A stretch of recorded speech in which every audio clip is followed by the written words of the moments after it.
یہ صورتحال انتہائی سنگین بھی ہے، لیکن مزے کا خیز بات یہ ہے کہ کل امریکی صدر کو نوبل انعام کے لیے نامزد کرنے والی پاکستانی حکومت آج ڈونلڈ ٹرمپ کے ایران پر حملے کی مذمت بھی کر رہی ہے۔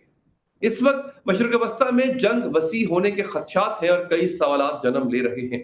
امریکی صدر ڈونلڈ ٹرمپ امن کی بات کرتے رہے، پھر انہوں نے حملے کیوں کی؟ ایران ان حملوں کا کیا جواب دے گا؟ کیا آبنائے ہرمز بند کر دی جائے گی؟ کیا امریکہ ایران کو اپنی مرضی کا جوہری معاہدہ کرنے پر مجبور کر لے گا؟ کیا تنصیبات پر حملوں کے بعد اب ایران جوہری صلاحیت سے محروم ہو چکا ہے؟ کیا اب ایران اپنے ایٹمی پروگرام سے دستبردار ہو جائے گا؟ روس اس صورتحال میں کیا کردار ادا کر سکتا ہے؟ سب سے عام سوال یہ ہے کہ کیا ایران امریکہ کے اڈوں پر براہ راست حملہ کر سکتا ہے؟ اور اگر حملے کر دیے تو جنگ کا رخ کیا ہوگا؟ بات کریں گے ناظرین۔ ہمارے ساتھ اس وقت ایران سے ایرانی صحافی محمد خطیبی موجود ہیں۔ تھوڑی دیر میں سابق وزیر خارجہ جناب خورشید محمود قصوری صاحب اور تجزیہ کار محترمہ ماریہ سلطان صاحبہ ہوں گی۔ خطیبی صاحب، امریکی حملوں نے ایران کو کتنا پہنچایا ہے اور ایران اس کا کیا ممکنہ جواب دے سکتا ہے؟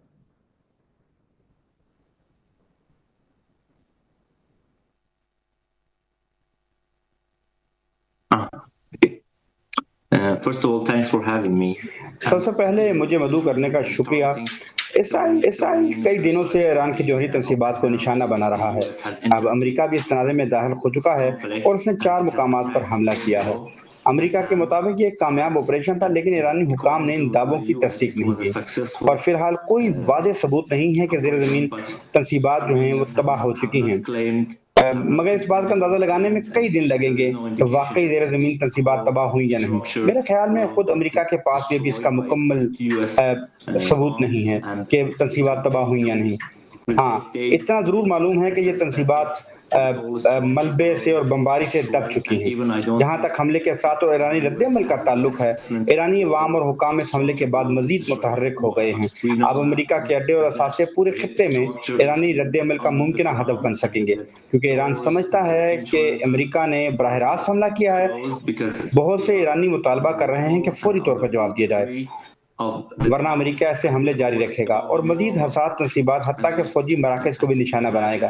یہ صورتحال ایک نئی قسم کے تصادم کو جنم دے سکتی ہے اور ایران یقینی طور پر جواب دے گا اس کا جواب دے گا۔ ایران کے پاس کچھ آپشن ہیں جس میں NPT سے نکلنا بھی شامل ہے۔ اس کے علاوہ ایران آبنائے ہرمز کو بند کرنے کی صلاحیت بھی رکھتا ہے، اور اگر ایسا ہوا تو عالمی سطح پر تیل کی قیمتیں آسمان کو چھو سکتی ہیں، کیونکہ دنیا کی 20% تیل کی ترسیل اسی راستے سے ہوتی ہے۔ یہ وہ صورتحال ہے جو نہ علاقائی ممالک چاہتے ہیں اور نہ ہی عالمی طاقتیں۔ میرے خیال میں امریکہ بھی ایسا نہیں چاہتا۔ اس وقت واحد ریاست جو ایران میں حکومت کی تبدیلی چاہتی ہے وہ اسرائیل ہے۔ اسرائیل چاہتا ہے کہ امریکہ صرف فضائی حملے تک محدود نہ رہے بلکہ زمینی فوج بھی ایران میں اتاری جائے۔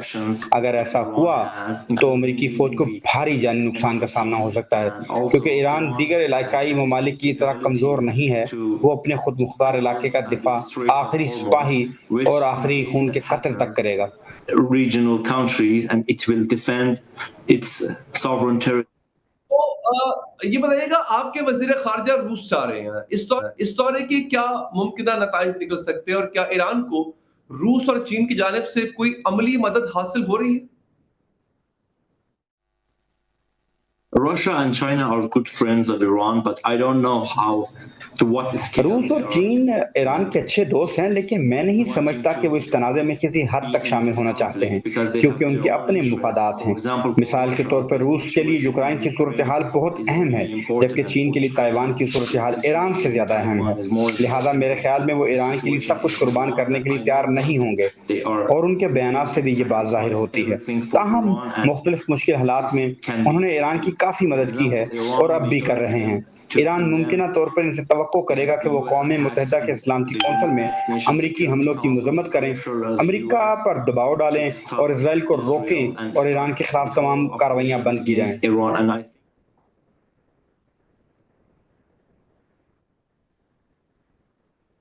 بہت بہت شکریہ آپ کا، آپ نے وقت نکالا خطیبی صاحب، آپ ایران سے ہمیں جوائن کر چکے تھے۔ عثمان وڑیچ صاحب بھی ہمارے ساتھ موجود ہیں۔ عثمان صاحب بہت شکریہ آپ کے قیمتی وقت کا۔ پھر میں ڈاکٹر صاحب آپ کے پاس بھی آؤں گا۔ عثمان صاحب، کیا لگتا ہے آپ کو، کیا امریکہ واقعی ایران کو روک پائے گا کہ وہ مزید اپنے جوہری پروگرام پہ کام نہ کرے؟ اور کیا اب ایران کے پاس یہ جواز ہے کہ وہ NPT سے باہر نکل آئے اور باقاعدہ طور پہ پرسو کرے اپنے ایٹامک پروگرام کو؟ بات کا برملا اظہار کیا 2 دن پہلے کہ ہم کسی صورت کے اندر اپنا نیوکلیئر جو سویلین ٹیکنالوجی ہے اس کو لینے کا اور اس کو پرسو کرنے کے حوالے سے اپنی جو اسٹریٹجی اور پالیسی ہے فیوچر میں وہ بالکل نہیں تبدیل کریں گے. میرے خیال میں اسرائیل یہاں کے اوپر ایران کو جس طریقے سے ایکویٹ کر رہا ہے لیبنان، شام اور سیریا کے ساتھ، تو اس کو سمجھنے کی ضرورت ہے کہ ایران کی جو فیوچر پالیسی ہے وہ کسی صورت کے اندر ڈیویٹ نہیں کرے گی. اگر انہیں پچھلے 5 دہائیوں سے ایران کا جو اپنا وہاں کا جو اسٹیٹس ہے، جو اپریٹس ہے وہاں کا، اور جو پالیسی وہاں کے گولز ہیں، اگر اس کو سمجھتا ہو میرے خیال میں. لیکن دوسری طرف ہم دیکھتے ہیں کہ امریکہ نے جو اٹیک کیا ہے اس کے اندر سگنیفیکینس اس کی کیا ہے. ابھی انٹرنیشنل اٹامک انرجی ایجنسی کلیم کر رہی ہے کہ ریڈیشن لیول جو ہے وہ کسی طور پہ وہاں پہ چینج نہیں ہوا. تو میرے خیال میں it is yet to be ascertained کہ کیا واقعی وہ اس جگہ پہ اس طرح کا امپیکٹ چھوڑ سکا ہے. اور جو ڈونلڈ ٹرمپ بار بار کلیم کر رہے ہیں کہ یہ ون آف اسٹرائک تھی، اس کے بعد ان کا ایسا کوئی ارادہ نہیں ہے اگر ایران یہاں پہ ایسکلیشن کی طرف نہیں جائے گا. تو میرے خیال میں سگنیفیکینس تو بہت ہے، لیکن ایران کے پاس ایک آپشن جو ہے یہاں پہ بڑی پلازیبل قسم کی ہے کہ وہ رسپانس کے اندر ڈیلے کر سکتا ہے اور کسی لیٹر سٹیج کے اوپر جا کے امریکہ کو کچھ سرپرائز اٹیک دے. اور وہ چاہے گا بھی یہی کہ کسی صورت کے اندر 2 فرنٹ یہاں پہ اوپن نہ کیے جائیں. ہم دیکھتے ہیں کہ حملہ کرنے سے لے کے اب تک ایران نے جو اس وقت سٹیپ اٹھایا وہ اپنا ہرمز کی بندش کی بات کی ہے انہوں نے، اور جو فریش بیرج وہاں پہ اسرائیل نے پھینکا ہے. تو ایران کوشش کرے گا کہ امریکہ کے ساتھ ڈائریکٹ کنفرنٹریشن میں نہ جائے. اور دوسری طرف نیتن یاہو کی ہمیشہ سے یہ کوشش رہی ہے کہ وہ اس جنگ کے اندر امریکہ کو باقاعدہ فریق بنائے. ہمیں یہ بات دیکھنا اور جاننا بڑا ضروری ہے کہ امریکہ میں میگا کی جو بیس ہے، ان کی جو فین بیس ہے، وہ کافی جو ہے اس وقت ڈسگرنٹڈ ہے ڈونلڈ ٹرمپ کی اس موو کے بعد. انہیں لگتا ہے کہ امریکہ کو اس انجسٹیفائڈ وار کے اندر اپنا رول پلے نہیں کرنا چاہیے. ہم دیکھتے ہیں ٹکر کا بھی، ہم نے ٹیڈ کروز کے ساتھ انٹرویو دیکھا اور امریکہ کے ریپبلکن کیمپ کے اندر سے آوازیں آ رہی ہیں. ایون JD وینس کنونس نہیں ہے، جو ان کی فون کال کی خبر جو ہے پوری دنیا کے اندر ابھی آ رہی ہے کہ جس طریقے سے بزالل سموٹریچ اور بین گویر کے ساتھ فون کال تھی، اس میں انہوں نے کہا کہ یہ پرائی جنگ ہے، ہمیں اس کے اندر جو ہے وہ اتنا زیادہ جو ہے رول پلے نہیں کرنا چاہیے کہ ہم اس میں باقاعدہ حصے دار بن جائیں. تو ڈونلڈ ٹرمپ نے ان تینوں کو پیچھے کھڑا کر کے یہی میسج دیا کہ ریپبلکن کیمپ جو ہے پوری طریقے سے انٹیکٹ ہے. لیکن وہاں پہ جو کوریج کی جا رہی ہے اس کے اندر ہم دیکھتے ہیں اسرائیل کے حوالے سے وہ رائے ریپبلکن اور دائیں بازو کے حلقوں میں نہیں پائی جاتی جو 2003 میں عراق اٹیک کے حوالے سے تھی. تو وہاں پہ ایک تقسیم نظر آتی ہے. اور دوسرا لیگلٹی آف آپریشن کے حوالے سے بھی ہم نے دیکھا کہ چک شومر جو ہے وہ بات کر رہے ہیں کہ امپیچمنٹ کے حوالے سے ہم ریزولوشن ٹیبل کریں گے. برنی سینڈر بھی یہی کہہ رہے ہیں. تو ڈونلڈ ٹرمپ جو بلیو کرتے ہیں کہ وار ایک ٹریپ ہے اور وار کے اندر جو ہے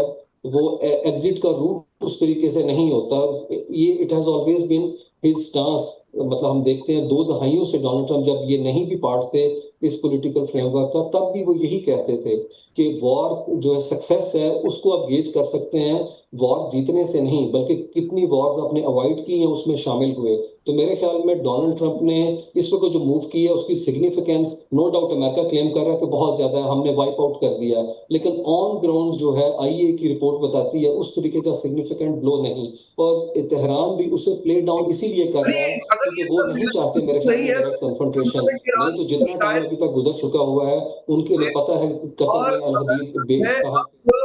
اب باری ہوگی ایران کی ٹو میک اٹس موو. بالکل صحیح. ڈاکٹر مانی سلطان صاحبہ، موجودہ صورتحال میں ایران کے پاس کیا آپشنز باقی ہیں؟ ابھی تازہ خبر یہ آئی ہے کہ ایرانی پارلیمنٹ نے آبنا ہرمز کو بند کرنے کی منظوری دے دی ہے اور ایران کی جانب سے واضح طور پر کہا گیا ہے کہ امریکہ کو اس کے نتائج بھگتنا پڑیں گے. اب امریکہ نے بھی جارحانہ موقف اپنایا ہے، ایران کو سخت رد عمل کی دھمکی دی ہے. تو ایسے میں ایران کے پاس اس تنازع سے نمٹنے کے لیے کیا آپشنز ہیں؟ اور خاص طور پر جب ایرانی وزیر خارجہ روس جا رہے ہیں تو آپ سمجھتی ہیں کہ روس اور چین اس صورتحال میں کوئی کردار ادا کر سکتے ہیں؟ کیا وہ ایران کی سفارتی اور دفاعی آپشنز کو تقویت دے سکتے ہیں؟ دیکھیے جی، اس وقت سب سے بڑا مسئلہ ایران کا یہ ہے کہ ایران بین الاقوامی سطح پہ باوجود اس کے کہ ان کی خارجہ پالیسی کو اولین سمجھا جاتا تھا، وہ ایک نتیجہ خیز کامیابی کی طرف ابھی واضح طور پہ نہیں ابھر رہا. اس وقت یہ بہت ضروری ہے کہ وہ نہ صرف روس جائیں تاکہ ان کے درمیان دفاعی معاہدہ ہے اس کے ساتھ دیکھ سکیں کہ کیا کچھ کر سکتے ہیں.